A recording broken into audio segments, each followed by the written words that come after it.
海外の解説者はサムライブルーをこう見ています。日本は今大会のダークホースの一つだと。オランダ、スウェーデン、チュニジアがいるグループ F、 決して楽な組ではありません。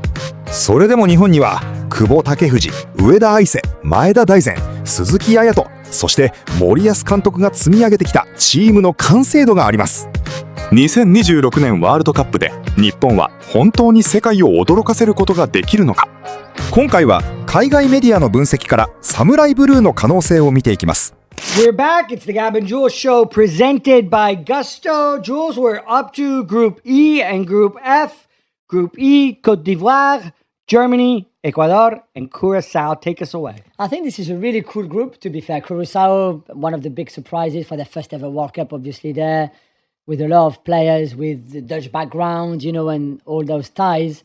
But Ivory Coast and Germany and Ecuador, three really strong teams with different styles, obviously. But Ecuador, if you look at the defense, it's wonderful. And the defensive midfielders, Germany have Manuel Neuer back and Julian Nagelsmann on the bench, for example. And Ivory Coast, okay, maybe didn't do as well in the last World Cup and AFCON, but are still full of talent like Yann Diomande, who could be one of the young players to watch in the tournament. So and really, Nicolas Pepe, who's really been on the comeback trail for some time now. Yeah, absolutely. Who missed out obviously on AFCON for different reasons, but now he's back after a really good season with Villarreal again. So those three right now, even if you put Germany's favorite, probably Gab, but even before that, yeah, I think those three will be quite tight. Yeah, it's 2 out of 3. Obviously, no disrespect to Curacao, who I believe are still the smallest nation to qualify for the World Cup. It's touch and go them. I think Cape Verde set the record, and then Curacao qualified. Exactly. They got to keep the record for. I think they've got 130,000 people on, in the country, and that's it. And also, I got this wrong before. I want to make it right. Curacao are part of the Kingdom of the Netherlands. That's right. So they're kind of like to the Dutch crown what, say, Wales or Scotland are to the United Kingdom. Just wanted to clear that up. So people called us up on it, and they're right to do so. Germany, do you believe in Germany? As in to go far, I mean, no, they will come. I believe in Kai Havertz, but I also don't believe that the pieces fit together the way Julian Nagelsmann wants him to. The fact that he's going to almost certainly play Joshua Kimmich as a right back, speaks to serious deficiencies in certain areas. A guy who dominates in central midfield for Bayern, and then you move him there. And by the way, it's not like they're stacked in central midfield either. In other areas, of course, very, very talented. I wonder if Florian Wirtz can come back. But yes, I have them going through. And then it's Ecuador. Ecuador have 2 players who started in the freaking Champions League final just a couple days ago. Plus, they have Joel Ordonez, who's the guy everybody wants. Plus, they have Moises Caicedo, who's maybe the best in the world at his position. So, yeah, they has some issues up front. Ener Valencia, we were talking about him off air. Still there. Yeah, that's the same one. Does he still run fast at 36? They still run fast-ish, and they have the experience. Don't forget about Qatar, where they did okay. Probably could have done a bit better. Did okay.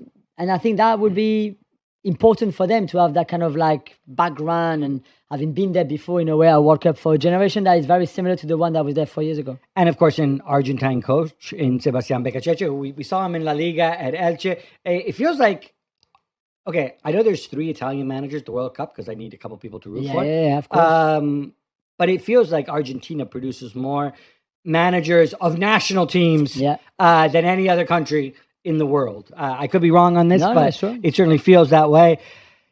When it comes to Côte d'Ivoire, Jules, there's experience. Kessie Sangaré, that is a warrior-like midfield. I'm already savoring the clash between them and Moises Caicedo, of course. Up front, there's no real center forward type. No, I mean, it depends really. Sébastien Haller is not in the squad, which is, I think, a shame. Guesson,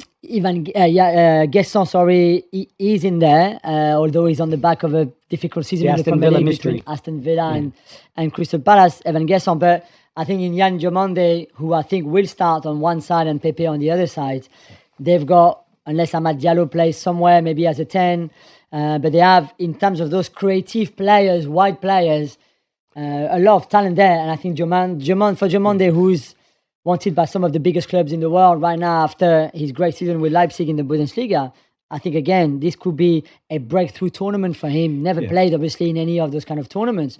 But if he does well, that would put a few more millions on his value. I don't know a reason why in a World Cup context this guy could not play through the middle, frankly.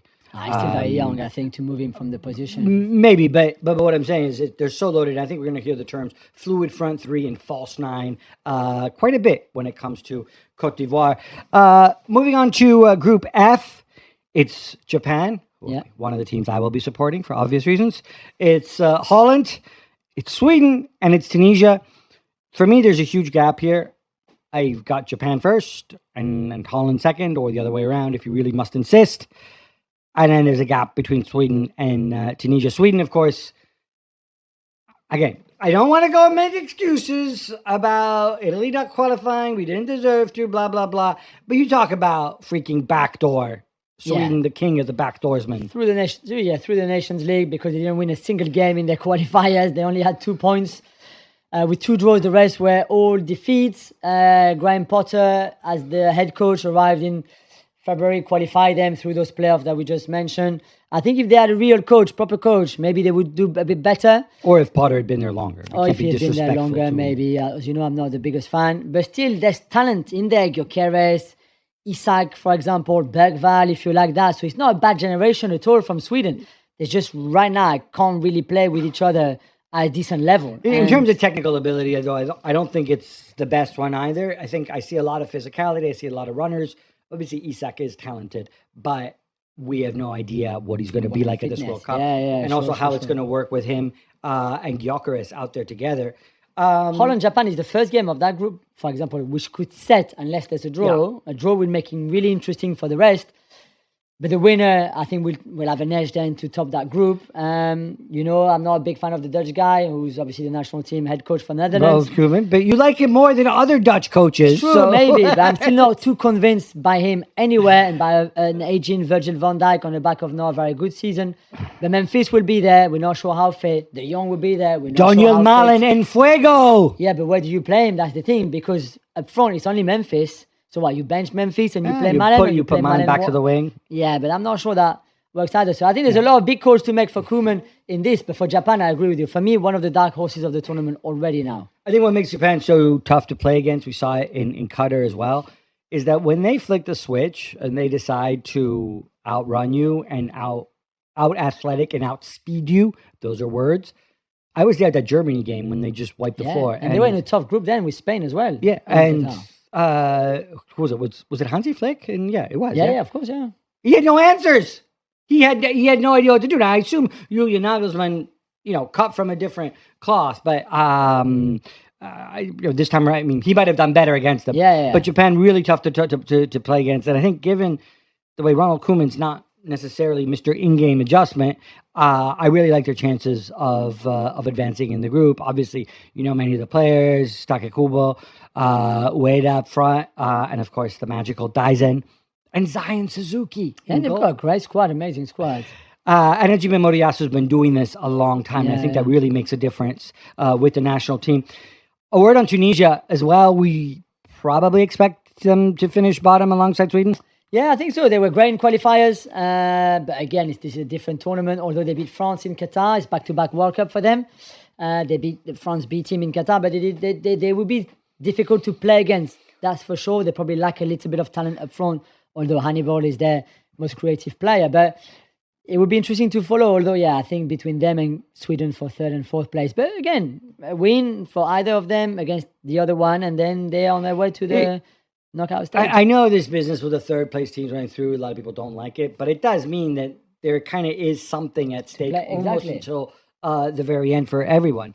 Jules, we're halfway there. On the next show, we're going to be back and grew to groups G through L. It sounds demented that I'm even saying that. Thanks for tuning in to the Gab and Jules Show, presented by Gusto. Gusto is your small business partner for payroll, benefits, and so much more. Get started for free at gusto.com.